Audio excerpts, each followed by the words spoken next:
I could be the Unabomber. I look a hell of a lot more like him than Ted Kaczynski ever did.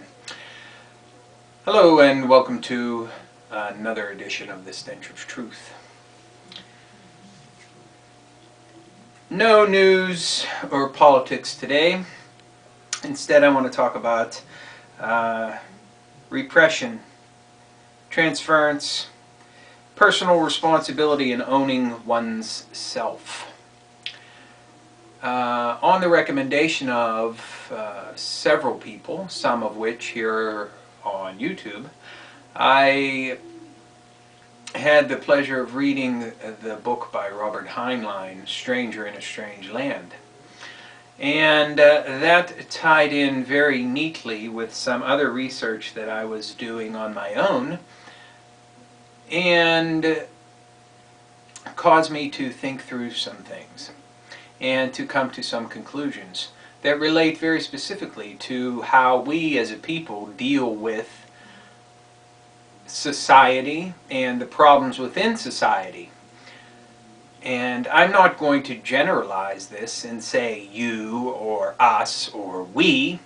Instead, I'm going to say that what I have come to the conclusion of is true in my experience. Whether it's true in yours or whether it's generally true is something to be decided.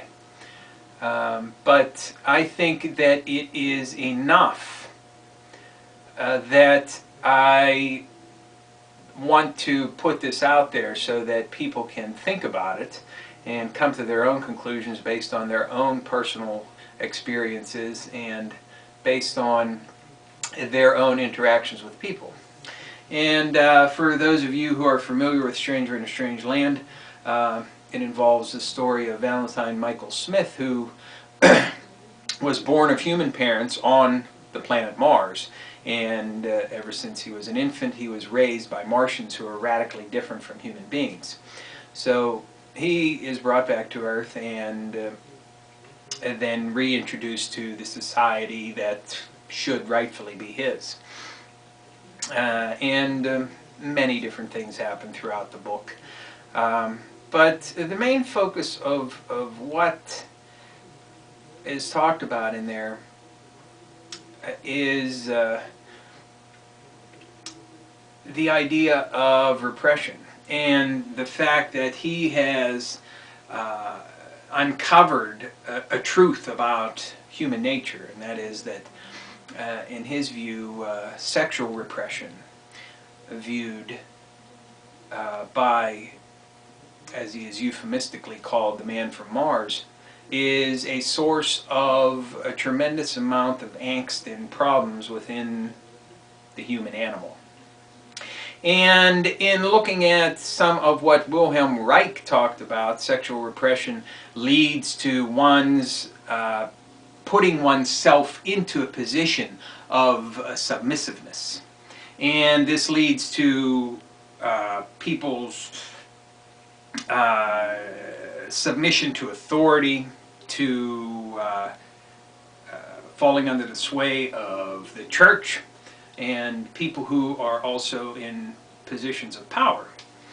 And that got me to think that perhaps what we're dealing with here is more along the lines of what it means to be a human being and what we can do on an individual level with ourselves in order to try and grasp greater concepts. Because when we repress things, be they sexual or otherwise, what we are doing is denying a certain portion of ourselves, that which wants to come out.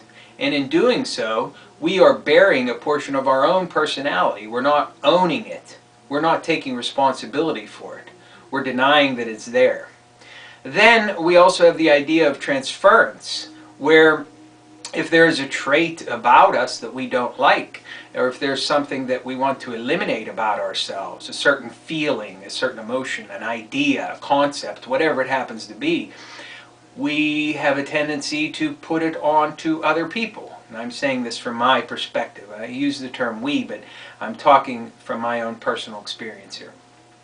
That we put those things that we do not like about ourselves, we put them on other people, and then we actively oppose them. We hate, we despise that person because they embody the very things about ourselves that we hate, which then brings you to the point of self-doubt and self-hate, which is the root of many of the problems that, maybe even all of the problems that people have, in my experience. It's self-doubt, it's self-hate, and a lot of it is self-deceit. We deceive ourselves, and we willingly do so. And that brings us back to personal responsibility, where we do not own ourselves. We do not own that which is us, our very essence, ourselves. We don't own that, and we refuse to own it. That is why there are people in positions of power over us, because we allow them to occupy that space. We refuse to be the owners of ourselves. And in doing that, that power vacuum is filled by people who are more than willing to step into that void. Part of this is programmed through our culture and through everything that we have had to experience in our lives. But a great deal of it is ourselves just doing what it is that we do. And that is denying our very natures and transferring our worst attributes to other people so that we can then hate them, we can then despise them, and we can then push them out of our lives, which, how many relationships are destroyed in that process? How many potential people could you have involved in a movement that are shunted aside because of your transferred feelings and emotions? And then you have your repressions, which you hide, which you deny. Sexual repression is probably the worst thing that there is, because sex can be and should be a wonderful part of being human, which is what Valentine Michael Smith found out. Sex is a wonderful way to express love, to express what they called the growing closer.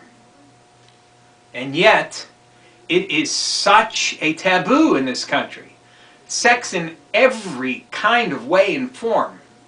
And if you ever noticed, I've noticed in my own personal life, that people who are most insecure in their sexuality are the ones who are most likely to be vehemently anti-homosexual, or to be the most repressive and puritanical when it comes to their sexual attitudes and mores, because they have a deep insecurity within themselves about their own sexual identity, and they have repressed their own desires so much to a certain point that they can no longer even entertain the idea of sex in any way except for a mechanical act, and not to see it in the way that it was designed and fully meant to be.